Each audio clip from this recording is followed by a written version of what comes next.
Jemaat yang dikasihi Tuhan, Shalom. Luar biasa Bapak Ibu, hari ini, pagi ini hujan sangat deras. Tapi Bapak Ibu sekalian bisa mengambil bagian berjumpa dengan ini bukan perjumpaan yang biasa-biasa. Di dalam perjumpaan ini Bapak Ibu kita semua beroleh berkat. Di dalam perjumpaan kita dengan Tuhan, kita mengalami kasih-Nya. Karena penyertaan yang sungguh luar biasa untuk kita semua. Sampai hari ini 22 Desember 2020 kita dapat menjalani hidup ini bukan karena kuat dan gagah kita, tetapi karena amin. Bapak Ibu Saudara, setiap hari kita berjumpa dengan orang lain, berjumpa dengan suami di rumah, istri, bangun tidur lihat, oh iya, Bapak membuka ada semua, anak-anak, tetangga, rekan, sepelayanan.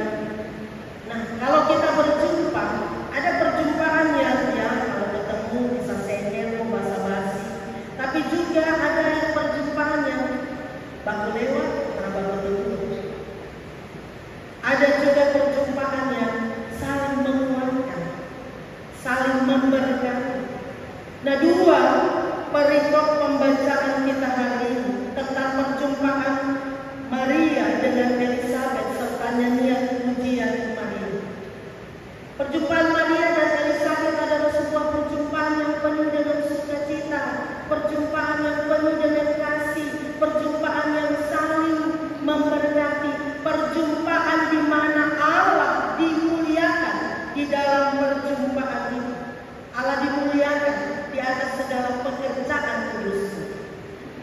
Bapak Ibu Saudara, tema kita pada minggu Advent yang keempat dari bacaan Lukas 1 ayat 39 sampai 56 tadi, menantikan Kristus dengan saling mengasihi dan memberkati serta memuliakan Tuhan atas segala pekerjaannya. Bapak Ibu Saudara-saudara, Maria dan Elizabeth ini dua orang perempuan yang sama-sama dipilih Allah. Elizabeth dipilih untuk melahirkan Yohanes Pembaptis yang mempersiapkan jalan untuk Tuhan. Sedangkan Maria dipilih menjadi ibu bagi Yesus, Sang Juru Selamat kita. Maria dan Elizabeth sama-sama mengandung karena mujizat. Elizabeth sudah tua, mandul. Sedangkan Maria seorang perawan yang belum bersuami, belum menikah. Tetapi karena karya Allah, apa yang dijanjikan Allah, apa yang difirmankan Allah, apa yang menjadi rencana Allah, apa yang dikehendaki Allah, itu terlaksana. Kedua wanita itu mengandung dan melahirkan. Benar, tidak ada yang mustahil bagi Allah. Allah mengubah hidup Maria dan Elizabeth menjadi penuh sukacita. Bahkan Maria kita lihat di dalam pembacaan kita menyanyikan nyanyian pujian untuk kemuliaan Tuhan. Nah, Bapak Ibu Saudara, pembacaan kita dengan tema pada minggu Advent yang keempat ini memberi pesan yang penting untuk kita. 2 hari lagi kita ada di malam kudus, 3 hari kita akan merayakan Natal. Kita sudah menjalani 4 minggu di masa Advent. Apa yang menjadi pesan firman Tuhan untuk kita? Pertama, Bapak Ibu Saudara, sumber sukacita dan damai sejati itu hanya dari Tuhan. Allah yang berkuasa, Allah yang bisa mengerjakan segala karya, rencana dan kehendaknya. Tiada yang mustahil bagi. Jadi hanya Tuhan yang bisa memberi sukacita dan damai sejati untuk kita. Sumber sukacita Natal itu bukan karena uang, bukan karena baju baru, bukan karena hiasan Natal, bukan karena kue, makanan, minuman yang enak di bulan Desember, tetapi karena Tuhan. Jadi Bapak Ibu Saudara-saudara, sampai pada minggu keempat ini jangan kita disibukkan dengan berbagai hal lalu lupa satu hal yang penting, yaitu harus buka hati untuk Tuhan, supaya kita mengalami sukacita dan damai. Jangan sampai rumah lebih bagus daripada hati, karena hati masih menyimpan sampah-sampah yang kotor di dalam hidup. Sukacita dan damai di dalam hidup ini hanya terjadi bila kita meresponi janji-janji Tuhan, bila kita menyerahkan seluruh hati, jiwa, dan hidup kita bergantung kepada Tuhan. Kenapa Maria dan Elizabeth bisa mengalami mujizat Tuhan yang luar biasa? Karena mereka percaya, karena mereka bersedia memberi diri, dipakai sebagai alat di mana rencana Allah dinyatakan bagi dunia. Kalau Maria dan Elizabeth keluar nama, Tuhan bisa pakai orang lain. Jadi seperti lagu yang dinyanyikan oleh Ryan Satu tadi, hidup ini kesempatan. Kalau ada kesempatan melayani dengan setia. Kesempatan untuk menjadi berkat dalam hidup, karena panggilan hidup kita adalah untuk menjadi berkat, maka jangan sia-siakan hidup. Ibu saudara-saudara, sebenarnya bisa ada banyak alasan bagi Maria untuk tidak menaikkan pujian.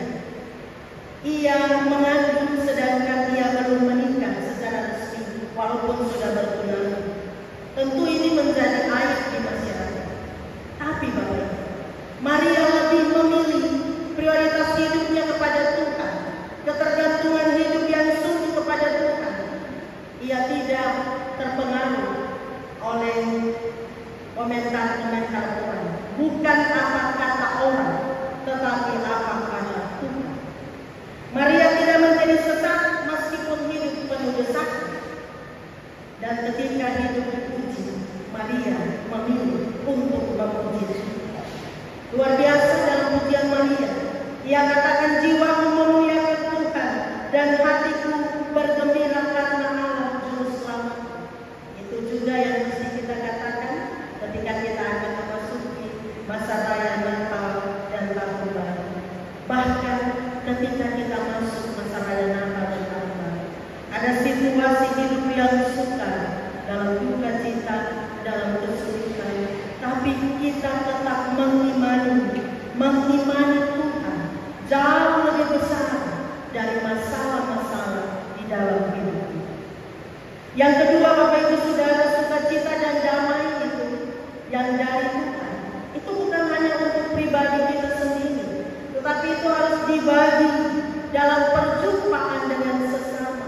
Maria tidak simpan sukacita dan berita keselamatan untuk dirinya. Maria pergi menjumpai keluarga Zakaria dan Elizabeth, menempuh perjalanan yang cukup jauh ke Yehuda. Dari Nazaret itu 160 km.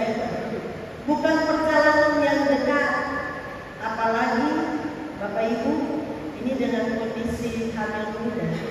Ibu-ibu yang mengandung dan pernah hamil pasti tahu kondisi hamil muda itu bagaimana. Ini dan banyaklah yang dialami oleh tubuh. Tetapi kasih di hati Maria berkobar begitu luar biasa, begitu besar. Kasih itu yang mendorong Maria untuk pergi berjumpa dengan Elizabeth. Maria tidak menjadi perempuan yang sombong, meskipun dia mengandung Juru Selamat. Maria tidak menuntut bahwa dia yang harus dikunjungi. Tidak. Bagi Maria yang terpenting Allah dimuliakan. Nah, di rumah Maria dan di rumah Zakaria dan Elizabeth, Maria menyatakan salam damai sejahtera dari Allah.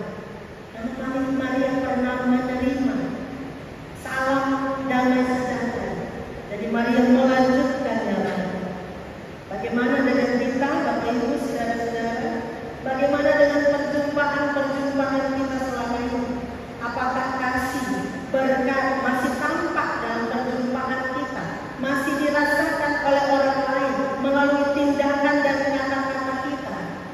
Dunia ini, Bapak Ibu Saudara, sedang mempertontonkan keadaan penuh kekerasan. Mau dunia nyata, mau dunia maya,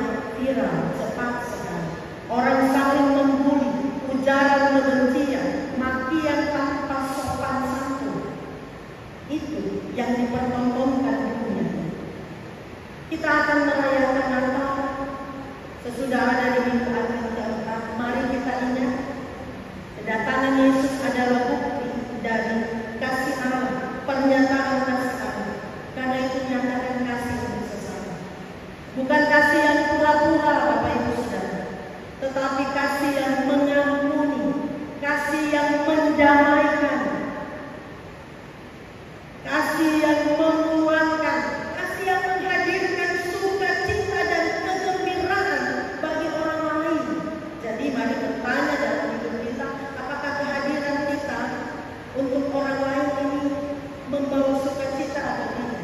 Jangan-jangan kehadiran kita, perkataan kita, tindakan kita menjadi batu sandungan. Mari Bapak Ibu Saudara, kita pun harus mengingat bahwa perjumpaan kita ini bukan sekedar perjumpaan berbagi kesenangan, apalagi pesta pora yang biasanya terjadi di masa raya Natal sampai tahun baru.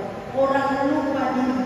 Ingat Bapak Ibu Saudara, perjumpaan kita haruslah perjumpaan yang menjadi berkat. Kita sudah berjumpa dengan Tuhan saat ini. Ini perjumpaan yang menjadi berkat. Ia mengutus kita pergi ke dunia ini, berjumpa dengan sesama kita, berbagi kasihnya, berbagi sukacita darinya, menyatakan damai dan menjadi berkat. Yang berikut Bapak Ibu Saudara, Maria dan Elizabeth ini sungguh diberkati karena Tuhan memperhatikan mereka. Maria dan Elizabeth menerima rahmat Tuhan yang besar. Karena itu Maria menyanyi, memuji Tuhan. Maria mengimani Allah berkuasa, bertindak, menolong orang yang rendah sekalipun. Tidak ada yang tidak mungkin Allah bisa tolong. Begitu juga untuk kita Bapak Ibu Saudara, Allah memperhatikan saya, Bapak Ibu Saudara, kita masing-masing. Kita ini sudah menerima kelimpahan rahmat lewat kedatangan Tuhan. Allah di dalam Kristus yang sudah datang dan yang akan datang kembali, yang kita rayakan sampai pada masa raya Advent keempat. Karena itu mari belajar untuk lihat hidup ini bukan hanya dengan mata jasmani, tapi juga dengan mata hati, dengan mata iman, punya kepekaan rahmat Tuhan ada untuk saya. Karena itu jangan satu atau dua pergumulan membuat kita tidak mensyukuri rahmat-rahmat Tuhan, berkat-berkat Tuhan dalam hidup ini. Jangan juga membiarkan hidup ini hanya sebuah rutinitas saja yang membuat kita lupa bersyukur. Hanya rutinitas untuk cari sebanyak-banyaknya untuk kepuasan lahiriah kita, bahkan cari belum puas juga, dan hidup secara serakah. Mari Bapak Ibu Saudara, senantiasa kita memiliki hati yang terbuka untuk diperbarui di dalam Kristus, saling mengasihi, saling memberkati, dan terus memuliakan Tuhan yang sudah menyatakan rahmat-Nya. Selamat menjalani minggu Advent terakhir ini, menyambut Natal dan menulis tahun ini. Tuhan memberkati kita dengan firman.